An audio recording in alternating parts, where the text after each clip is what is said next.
History remembers the 300 Spartans at Thermopylae, a tale of heroic sacrifice etched into our collective memory. But what if I told you that was just the opening act of a much grander, more complex saga, a conflict that stretched for half a century, involving naval geniuses, cunning strategists, and entire civilizations clashing for the soul of the ancient world? Ho, ho, ho! This is the story of the Greco-Persian Wars beyond the Hot Gates, a forgotten epic of defiance, betrayal, and the birth of an empire, before a single Spartan shield locked at Thermopylae. The seeds of war were sown in Ionia, on the coast of modern-day Turkey. Here, Greek city-states, subjects of the mighty Persian Empire, yearned for freedom. Ho, ho, ho!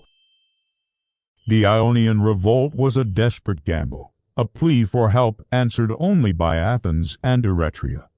Though the revolt was brutally crushed, it lit a fire in the heart of the Persian king, Darius. He saw the mainland Greeks not just as sympathizers, but as a direct threat to his imperial order. The stage was set. His first attempt to punish Athens ended in a storm-wrecked fleet. Ho, ho, ho! But Darius was not a man to be deterred by the gods or the sea. In 490 BC, a massive Persian force landed at Marathon, just a stone's throw from Athens. The Athenians were outnumbered, their allies hesitant. It was here that a brilliant general named Leonidas convinced his fellow commanders to risk everything on a daring, audacious charge. Ho, ho, ho! The Athenian hoplites, citizen soldiers fighting for their homes, shattered the Persian lines. The victory was stunning, almost miraculous. It proved that the seemingly invincible Persian army could be beaten. This victory bought Greece 10 precious years, a decade that one man, the Mysticals, would use to forge the weapon that would ultimately save them all, a powerful navy. Ho, ho, ho! When Darius's son Xerxes returned with an army of unprecedented scale, Greece was once again on the back foot. While Leonidas made his famous stand at Thermopylae, the real strategic game was playing out at sea. The Mysticals, the Athenian visionary, knew that the war would be won or lost on the waves.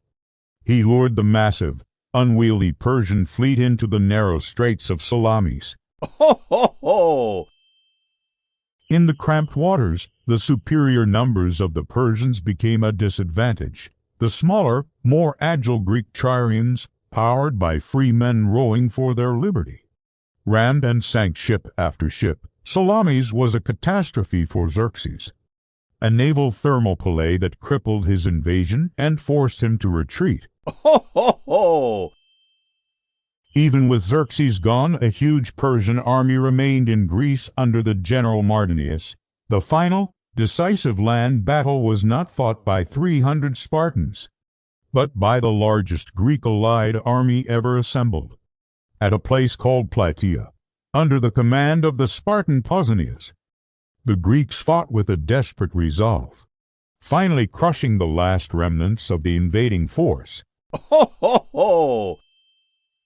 The war didn't end there, though. For decades, the Greeks, led by Athens, took the fight to Persia, liberating Ionian cities and securing the Aegean Sea. This conflict, born from a desperate defense, transformed Athens into a naval empire, setting the stage for its golden age and, ironically, the future conflicts that would tear Greece apart. Ho, ho, ho! The Greco-Persian Wars were more than just a single battle. They were a 50-year struggle that defined a civilization and shaped the course of Western history forever. So the next time you hear the story of the 300, remember the sailors at Salamis, the hoplites at Marathon, and the Grand Alliance at Plataea. Remember the forgotten chapters of this epic war. Ho, ho, ho! If you found this story as fascinating as I do, please hit that like button, subscribe for more dives into history's hidden corners, and share your thoughts in the comments below. Thanks for watching. Ho, ho, ho!